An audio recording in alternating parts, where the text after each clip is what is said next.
It's really important that we get to know what our clients are looking for and really what their needs are. And a lot of times they don't even know what those needs are.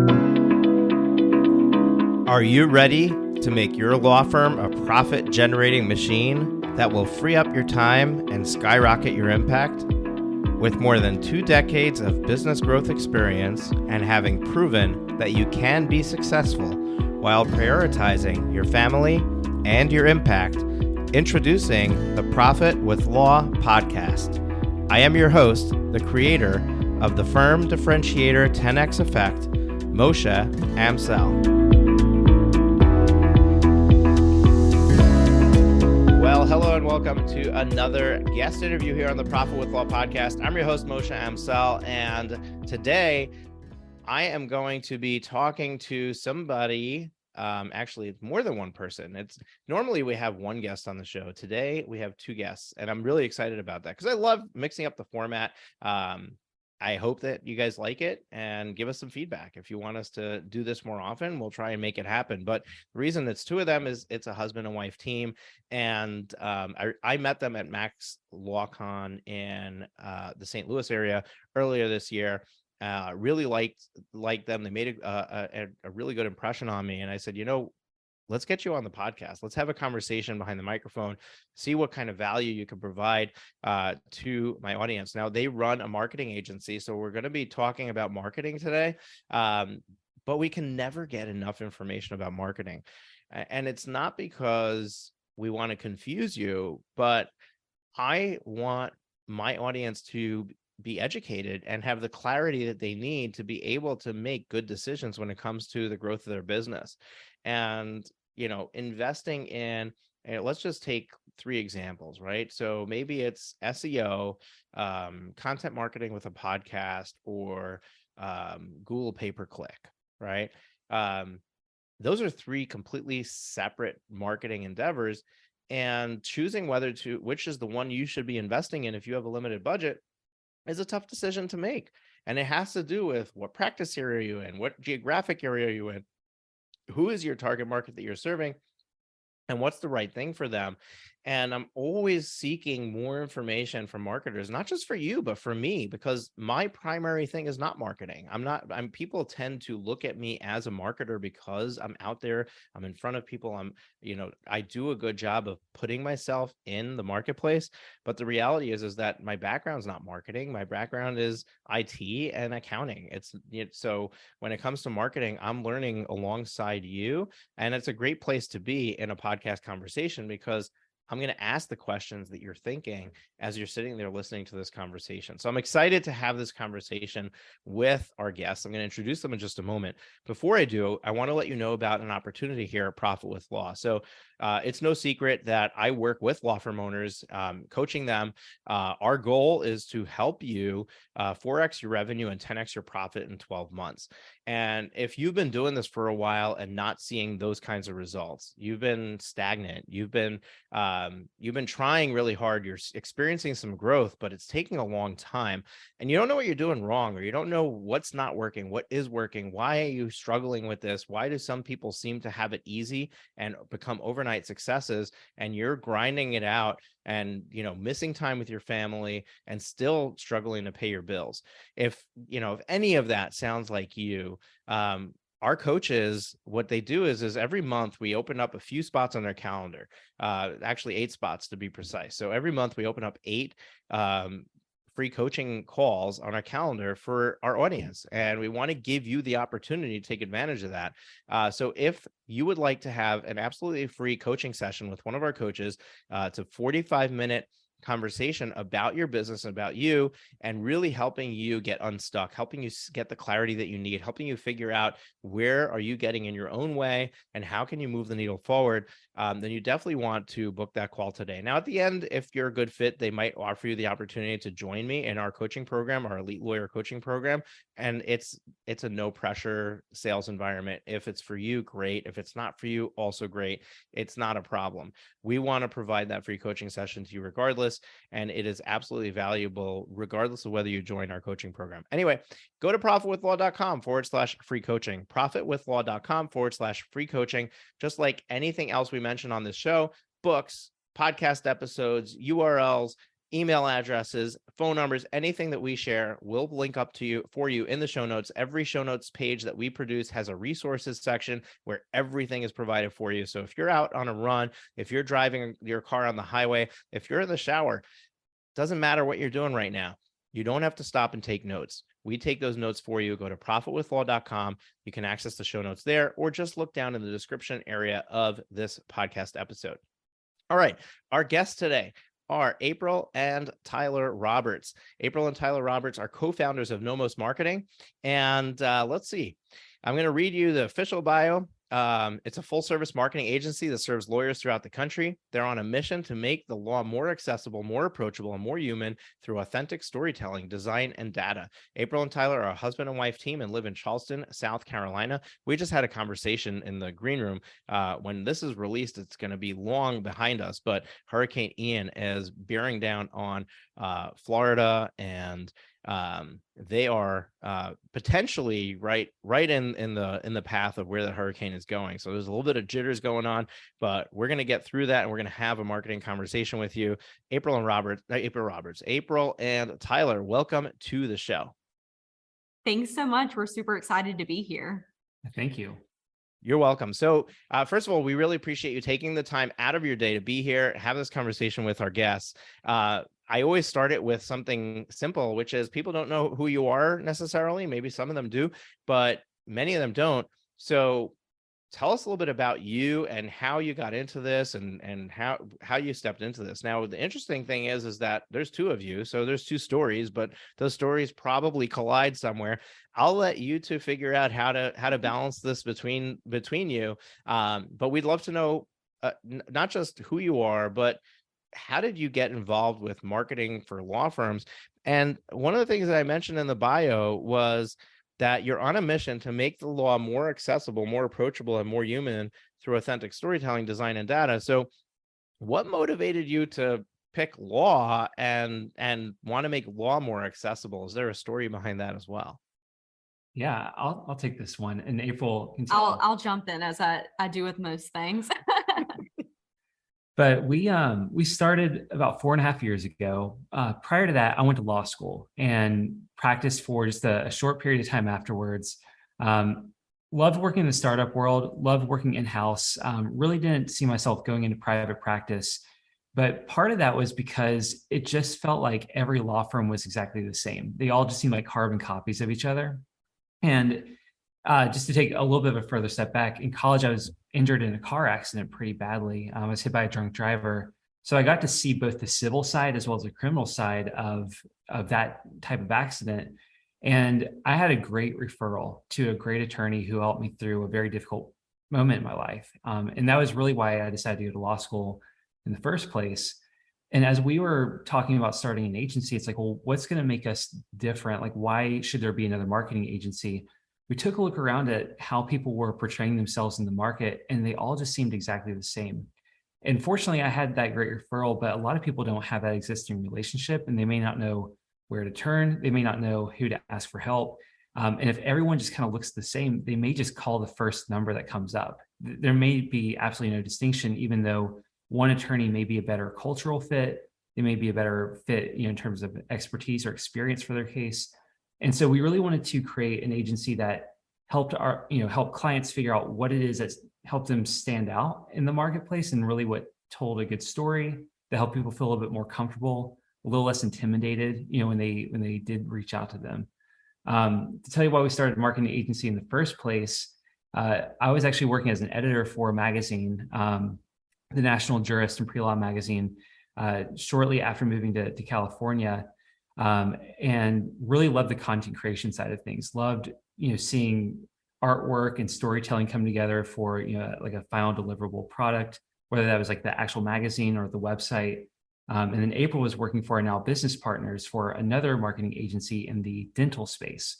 So we got to see how they grew their business. We looked at the approach that they took, to building out that niche.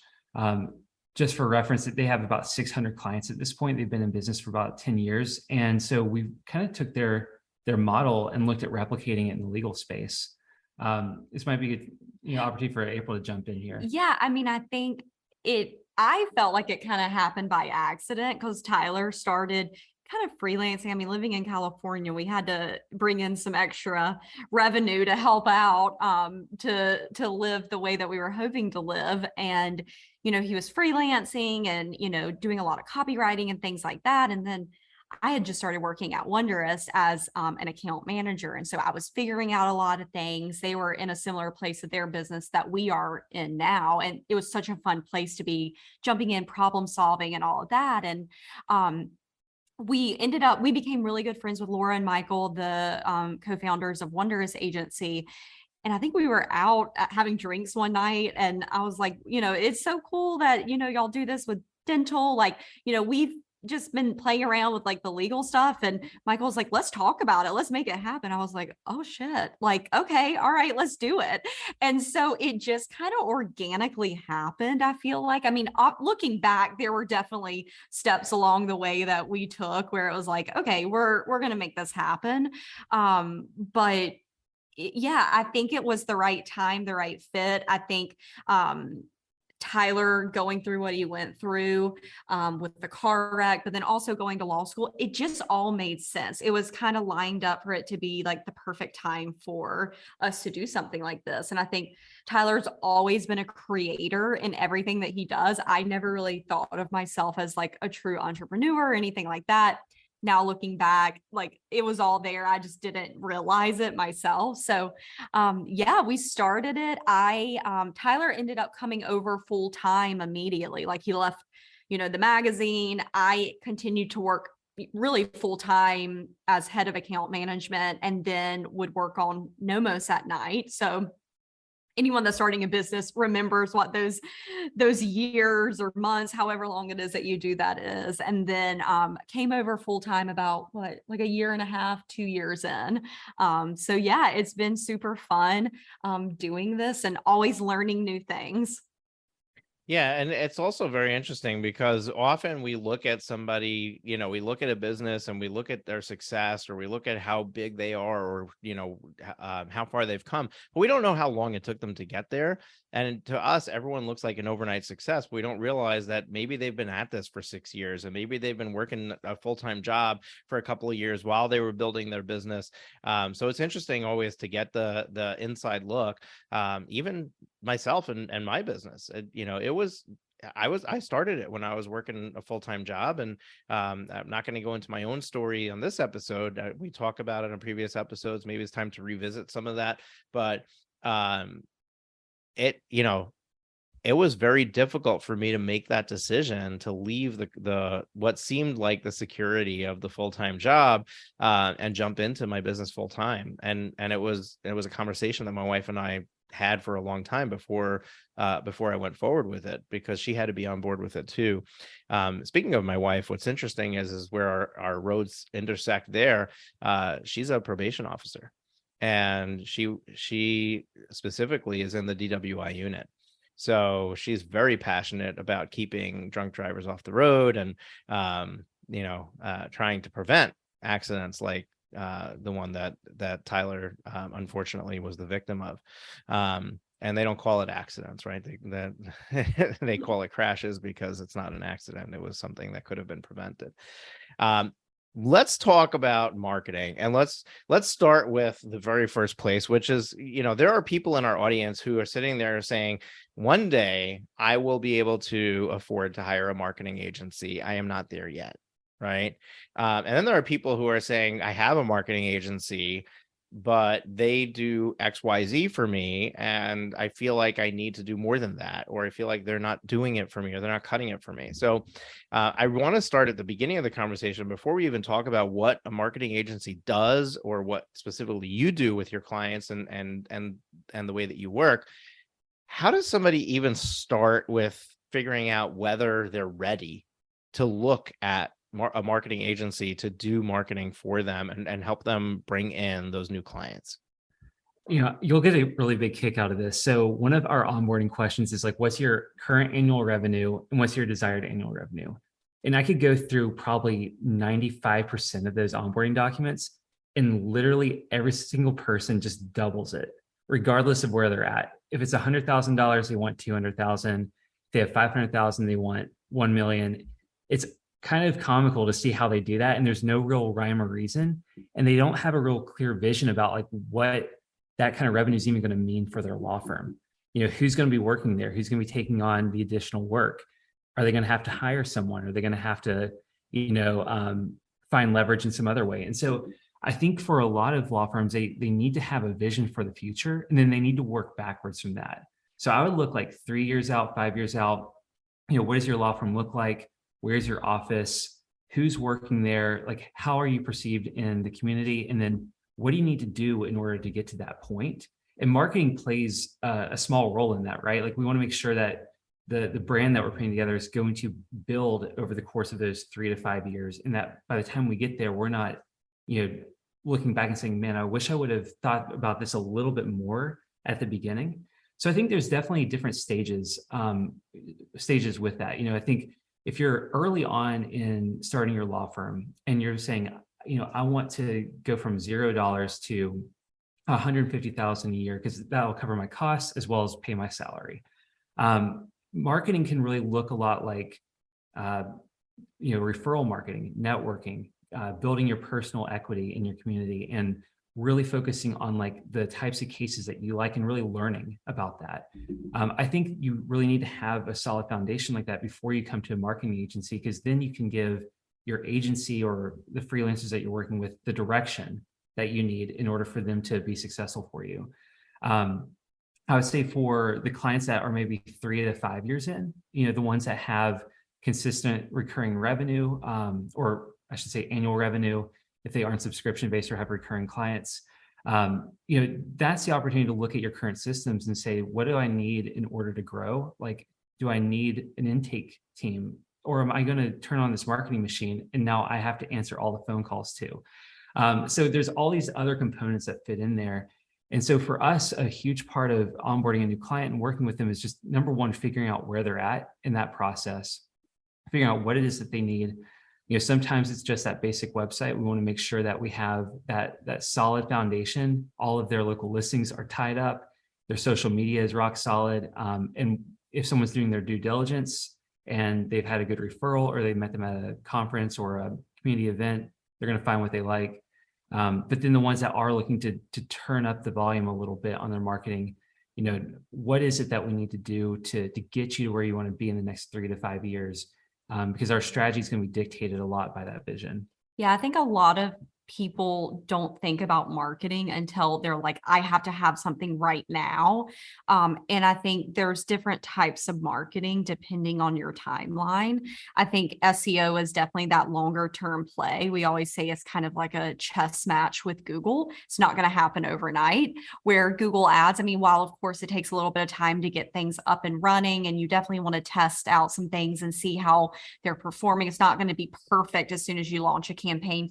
That is a little bit of a faster kind of result timeline that you can see things with. But yeah, I think we sometimes have people that come to us and they want to be ranking number 1 with SEO, in a month. And unfortunately, that's just not the way that it works. It, depends on your market, and a lot of factors go into play with that. So definitely thinking about the timing of when you're reaching out to a marketing agency, and keeping those expectations kind of realistic of what's going to be able to be accomplished in whatever time frame you're looking at.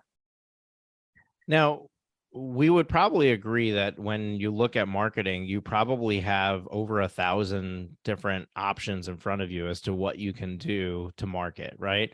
And this is probably the thing that really bothers me the most with marketing agencies, and not a knock to them, but just that there's a lack of clarity in the marketplace. Understanding that not every marketing agency supports every type of marketing effort. For example, TV ads is a marketing effort, right? But you probably need to go to a media buyer that deals with TV ads to do that efficiently and effectively.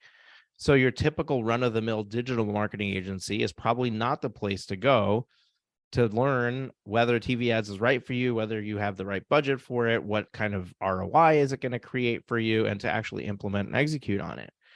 So I use a crazy example like TV ads or radio ads because most likely the marketer I'm talking to doesn't do that, right? But at the same time, often, sometimes a marketing agency does SEO really well. They're just not, PPC is not their, Google pay-per-click is not their I don't want to say forte, but area of expertise, right? Or maybe Google PPC is their expertise and SEO is not, or maybe both of those are, but interruption-based marketing like Facebook ads, Instagram ads is not their area of expertise. And the problem is that if somebody comes and has a conversation with that marketing agency, they're going to be told, here's the solution, the thing I offer, right? And the reality is that maybe the solution for them is not the thing you offer, but it's something else that you don't do well. And they really need to go somewhere else for that. And the argument to be made is, well, that's the CMO role, right? They need to have somebody who's going to tell them, what this is the right marketing effort. Now let's go find somebody to execute on that. So here's the question. The question is, you're a marketing agency, right? How do you help clients figure out what is the best next step for them in their marketing?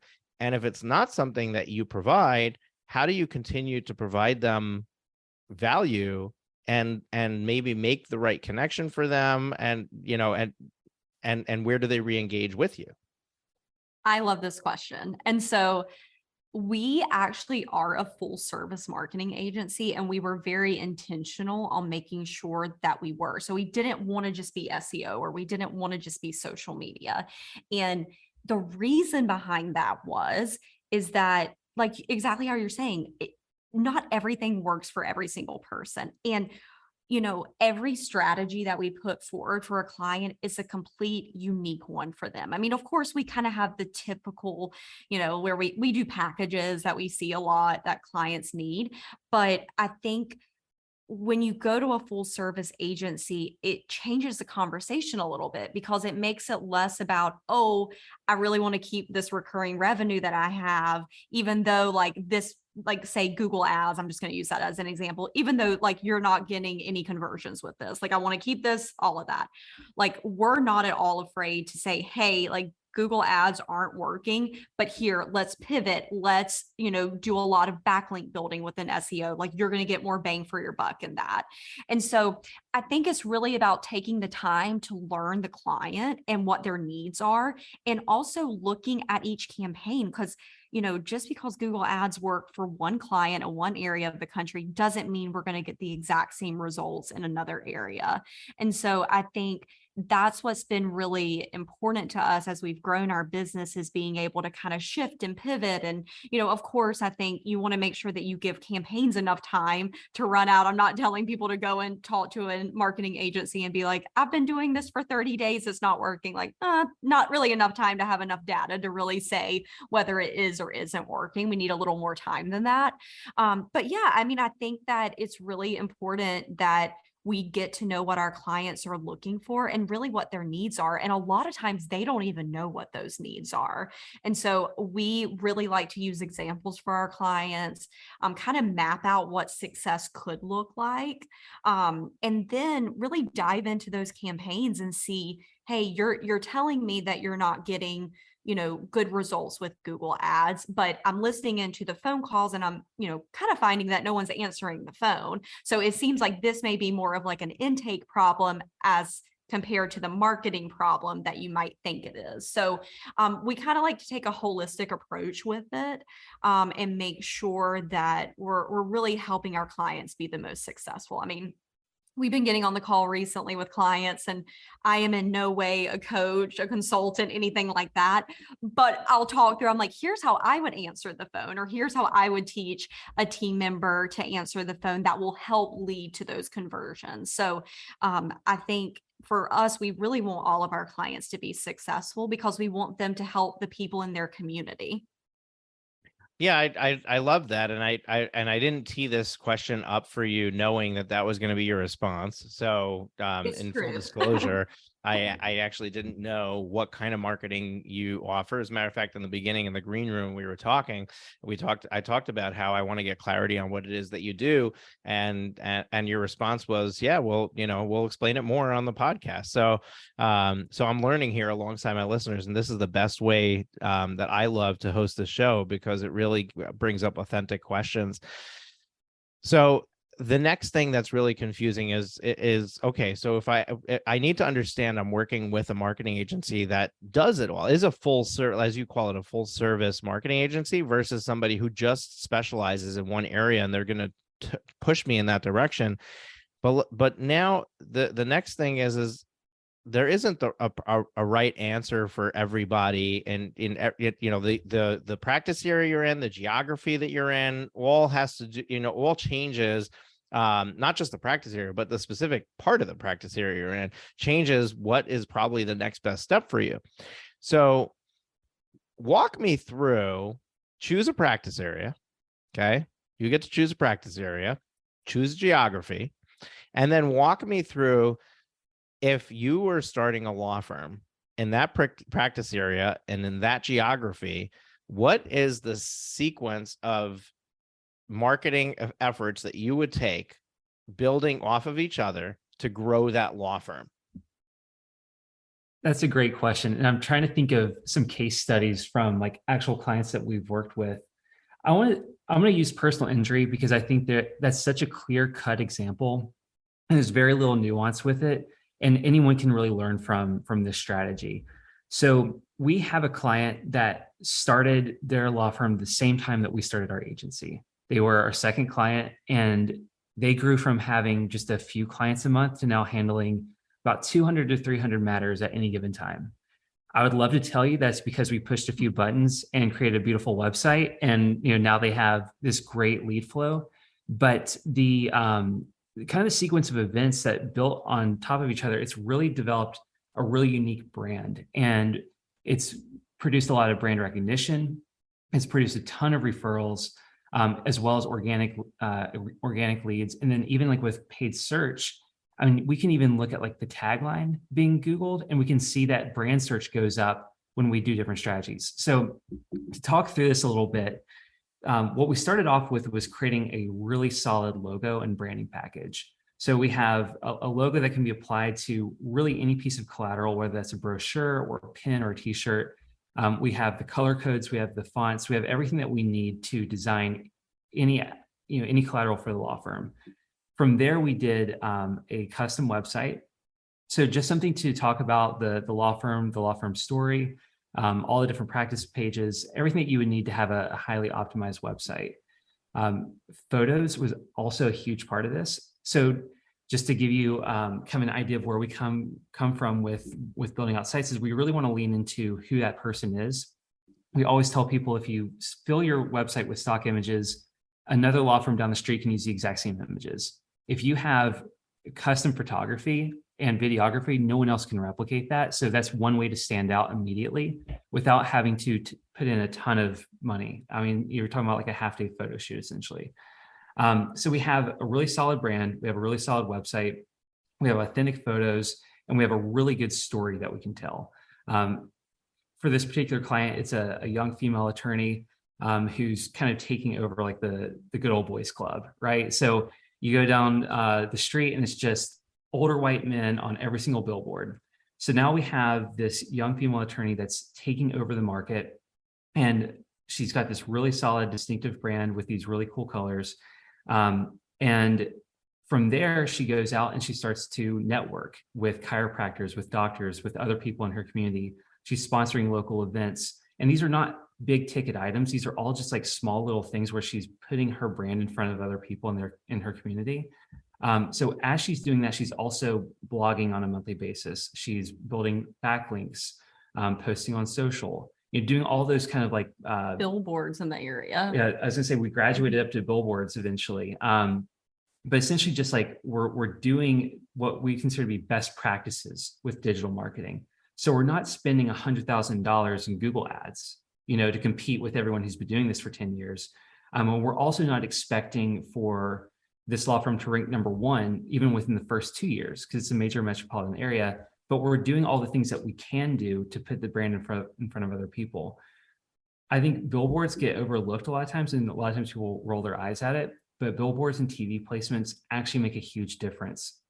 And I would tell you that if you're putting up the same billboard that everyone else is putting up, of course, you're not going to get results from it. You got to do something a little bit different.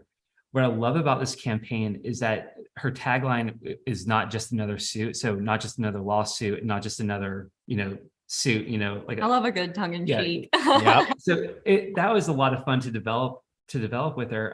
But it's a billboard that stands out. It's got distinctive colors, a distinctive logo. She has a great photo, and that was placed a few different places around town. And over the course of 1 to 2 years, like, she would get stopped on the street and people would say, "Oh, you're not just another suit," right?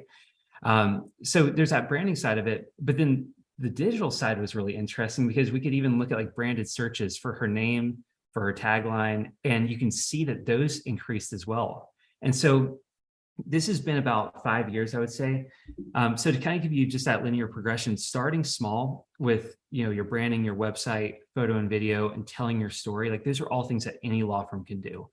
It doesn't matter where you are in the country. It doesn't matter what practice area you are. If you have those things together, then you're going to do more than 90% of other law firms and other businesses. But from there, looking at where you can make the biggest impact and where your brand is going to have the biggest splash. For her, it was visibility on the highways and using kind of this tongue-in-cheek approach to call attention to what makes her different from her competitors. For a B2B law firm, it could be something completely different, but it's just finding that little area of leverage in order to get in front of the right people, and then just consistently doing that over time. So this isn't like a billboard that goes up for 1 month. It's an investment that takes thousands of dollars on a monthly basis for the duration of 1 to 2 years, but it eventually pays off down the road. And sorry. Go ahead, April. I think that a lot of people skip the hard work of figuring out who they are and really building that brand. So sometimes we'll come in, after someone's got a logo, they've got all of that, which is totally fine, but they haven't taken the time to discover who they are, like, who are their ideal clients. And so we're getting them clients, but they're like, "Hey, this may not be exactly who I want." And it's like, okay, well, who do you want? And so I think taking a step back and making sure that you have that solid foundation built in order to grow and reach the type of clients that you want is really important, because you kind of can't do one without the other. And I think that's definitely something that we believe in. I think a lot of other marketing agencies also believe in, is building that solid foundation before we kind of dive into all the technical things with marketing. Yeah, I want to stick with our example, because there's some more things that I want to get clarity on, that our listeners are sitting there saying, "Oh, this all sounds great, but I can't do billboards, or I can't do these community sponsored events, or I can't write blog posts." And there's something that's missing in what you related, which is who did what, right? So walk me through the steps that you shared, and what parts did the marketing agency do, and what parts did the attorney have to do themselves? And then the next question I'm going to ask you, I'm going to tee it all up because maybe you'll cover them both at the same time. What was the progression of budget spend as these different things happened, and the progression of the growth of the firm? And I understand that there's a tailwind, right? Like, the growth happens, maybe you do the website and the photo shoot and you get the story, the brand out there, you start shaking hands, and then maybe it takes 12 months for that to start bearing fruit. And certainly in personal injury, whereas contingency-based work could be even a longer time frame, because you're getting the clients, but you're not getting paid until 9 to 12 months or 18 months later, depending on what type of firm you're running. Are you settling? Are you going to court? But forget the actual collection of dollars, but acquisition of clients. Really what I want to navigate here and understand it, and really what I want to bring home, and hopefully this example will do it for our audience, is you can start small and grow into this, and your law firm will progress with it. And it's all very doable. Like, you could be 5 years from now on the billboard across your metropolitan area and it can start with just revamping your website today. So take me through that, who's doing what, and what does the budget look like at these various stages? Yeah, I was gonna say, I mean, one of my favorite questions is not how will this get done, but who will do this?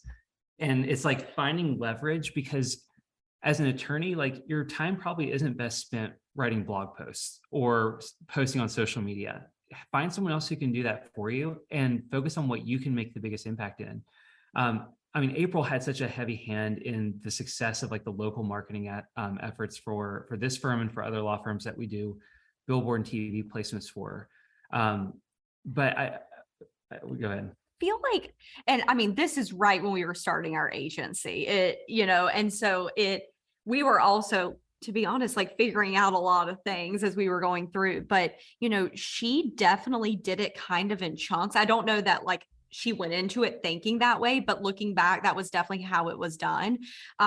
We started with branding, developed the brand, the colors, all of that. And then we rolled that into the website. And, those were things that, went kind of back to back. And so, we didn't launch a 50-page website.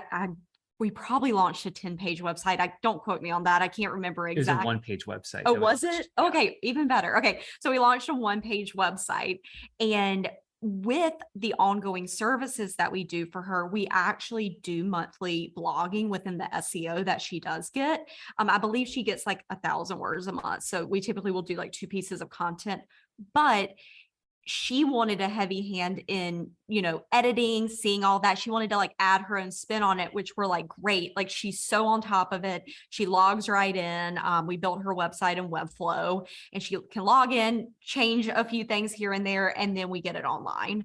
And so that was a part where she was involved, but she wasn't sitting there just like writing a blog post herself. We did the heavy lifting. We came up with the ideas. She would help us tweak them if needed.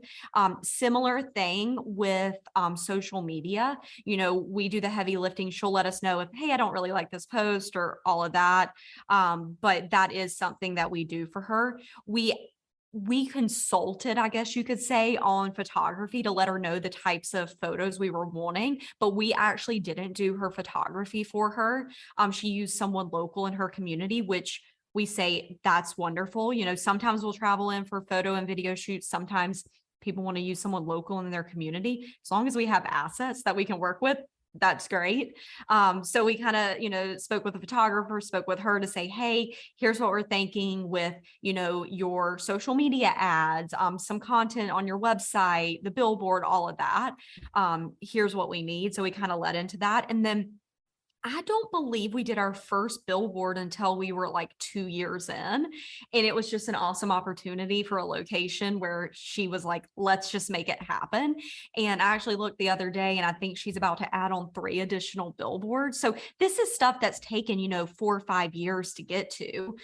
We actually did start with Google ads for her. And this was just something that didn't work well in her community at the time. And so since then, we've started to revisit that conversation, what that would look like, getting those ads started again. But I think, as she was getting started, we had to kind of pivot a little bit as we started to see what was happening in the market and where her money could be best spent. So it wasn't kind of everything all at once. We definitely did it in sections. And as she's continued to grow, we've grown with her and changed a little bit of the campaigns. I don't think we did backlinks for SEO in the beginning. And there's obviously more things that you can always be adding on with SEO. I feel like the possibilities are almost endless, and definitely diving in that way. Yeah, and I mean, and just to answer the other half of that, which is like what was her role in like the success? Because I think that she would not be as successful if it wasn't for her. And I think 100%. Your listeners should realize that, like I said, we're not sitting behind a computer screen, pushing a few buttons and creating a successful law firm. It requires a lot of skill on behalf of the attorney too. So getting out into your community, talking to people, networking, those small local sponsorships can make a huge difference, like a 5K, even find something that you really care about and invest in that community. That's kind of stuff that it doesn't have that immediate impact, but over the course of a year, 2 years, 3 years, it'll compound over and over. And that's something that your digital marketing agency can't do for you. Like they can't go out and speak at a local event. They can't go out and shake hands somewhere. That's something that only you can do. So focus on the things that like you can contribute to your success, and then delegate all the other things that aren't maybe worth your time or, fall outside of your interest, but that you should be doing. Yeah, one of the ideas that I heard this from Craig Goldenfarb, and my team will link up. We had him on the podcast. My team will link up his past episode. I don't know if you're familiar with him, personal injury attorney in Florida, but he's got a very nice sized law firm, and he does these events a few times a year in different places in the country, called a 7-figure law firm or something like that. So I went to his event in New York, and he shared some of the marketing things that they do. And one of the things that he shared is, and this anybody can do because it's really inexpensive in the grand scheme of things, is to have a scholarship. And what happens is that everybody who applies to the scholarship, their parents are now interfacing with your law firm brand. And it repeats every year, right? So you do the scholarship every year for high school kids going into college, and it just gives you this massive visibility, not to a huge part of the community, but at least to everybody who applies, even if they weren't selected. You're still getting the brand visibility, and you're building this database of people that you can do mailers to, and you can continue to market to, and you can, they can hear about the next year's scholarships.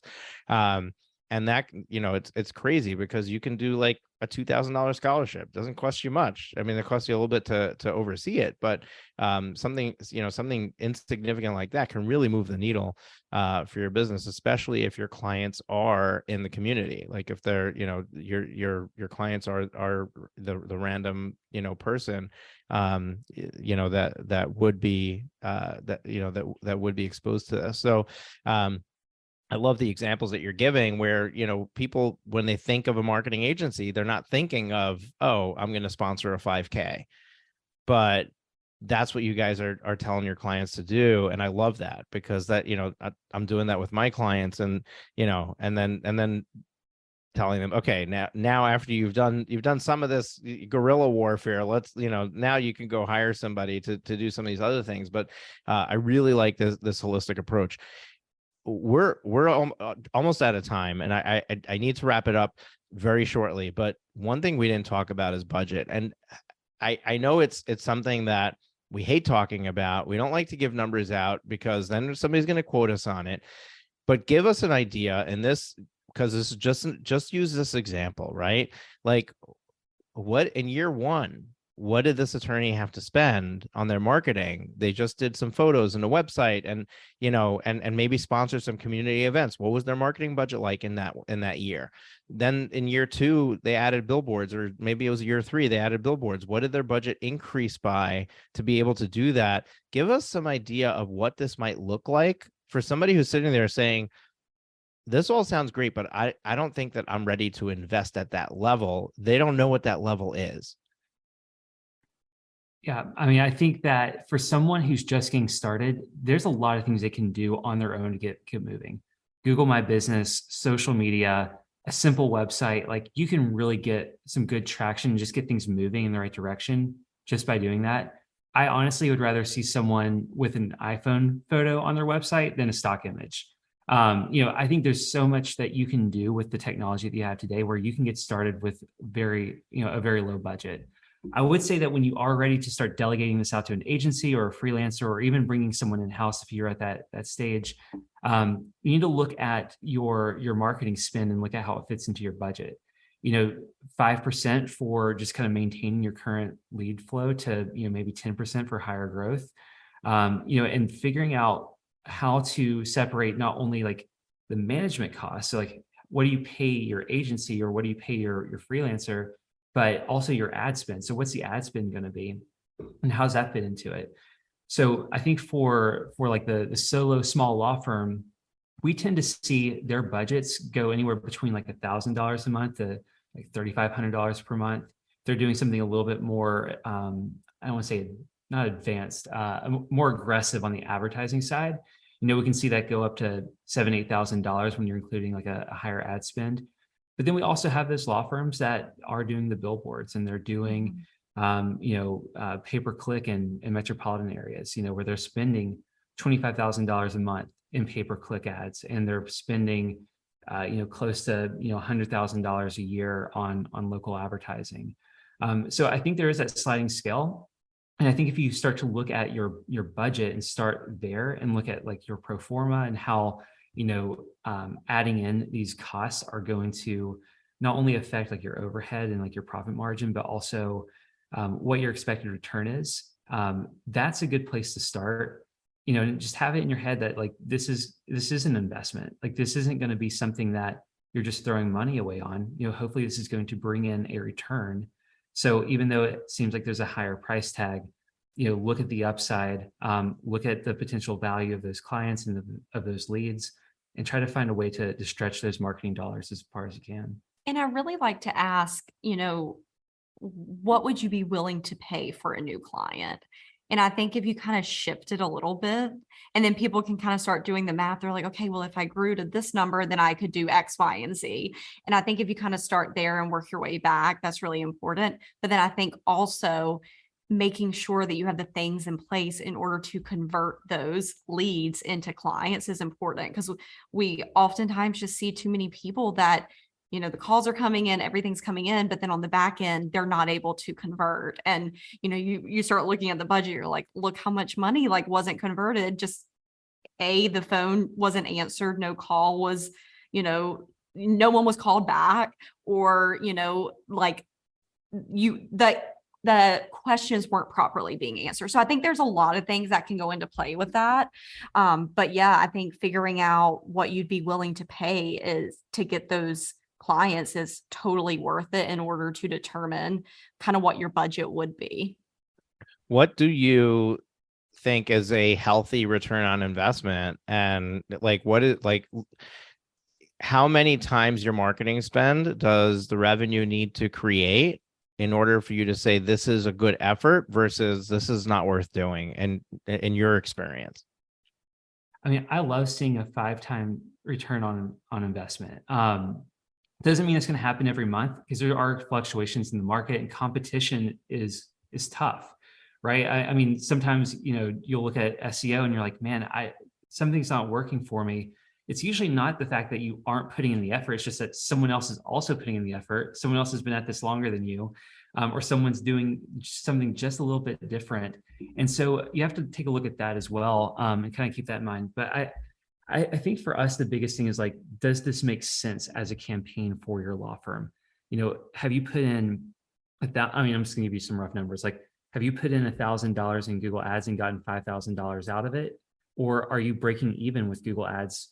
And it could be, the value of your client. It could be the quality of the lead. It could be the intake process. Are they actually able to convert leads into actual clients? There's so many other factors that are there. But I think for us, the biggest thing is we want to make sure that whatever we're putting into it, it's going to make sense when we're getting the return. Yeah, I like that you chose 5x. I think 5x or 6x is the bare minimum that we should target. Because I mean, people think, oh, if I put $1 in and I get, $2 out, then I'll do that all day long. But the reality is that you're forgetting all the other expenses involved in that dollar, right? And if 20% of your revenue is going to pay your attorney and 20% is going to pay your support staff, and you want a 40% profit margin, you only have 20% left to play with. And then some of that's got to go to rent, and some of it's got to go to technology, and it's not all going to marketing. So when we start looking at where should marketing be, it should be somewhere between 10 and 15% of your overall revenue. So the flip side of that is a minimum of 5x. Probably 6x is really the minimum that I would want for my clients, is when they're evaluating the different efforts. Now, the efforts you mentioned initially, they're not necessarily tied to a cost, right? Like this is something that somebody can do on their own. But as they start to spend, those efforts need to be quantified and need to make sense. We're completely out of time. You guys have something you're running to. I have something that I am running to. So we're out of time. There's so much more that I want to cover. We're gonna have you guys back and continue the conversation. Really appreciate the time and the knowledge that you've conveyed. It's been very informative to me. I mean, I think that ultimately law firm owners need to understand the difference between somebody who's just doing a marketing effort versus somebody who's a holistic, full service marketing agency that's really going to understand all the pieces, talk to you about these community involvements and sponsoring a 5K and doing redoing your logo and your website versus, oh, we're just going to do SEO. We're just going to do some pay-per-click. So that is, that's really insightful. And I think that that's a really good starting point for everybody to lean into. I usually close out with asking these two questions. You can summarize it really quick. I know you have somewhere to go as well. Question number one is, what is one parting piece of advice that you would leave with our listeners? And number two is, where can they go or how can they take the next step with you if they want to learn more about working with you? Yeah, so I'll give you just one action item, which is go to your website and look for authentic photos. If you don't have a photo of you and your team on your homepage, get one up there today. Collect testimonials and collect case results. If you can have those three things on all of your marketing, social media, blog posts, or website, whatever, that's going to help your marketing efforts so much. And we forget to put that stuff on our website. We forget to talk about it. So just add that stuff on your site. That'd be my one piece of advice for today. And then if you want to get in touch with us and go to nomosmarketing.com, you can sign up for a 45-minute marketing consultation with me, and we'll go through your current marketing. We'll talk about what you guys are looking for, and we can kind of set you in the right direction in terms of what's next for your law firm. Awesome. I love it. Thank you so much, folks.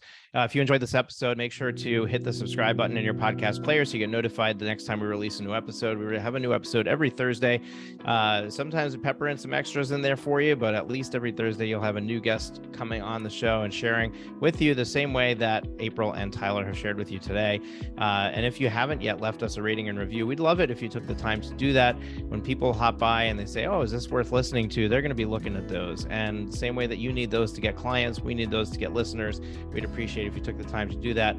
Take care. We'll catch you next week. Have you been enjoying the show? We sure hope so. To make sure you never miss an episode, be sure to hit the subscribe button in your podcast player app. Next week, we will be back with more valuable resources and ideas on how to break the mold and take your law firm to the next level.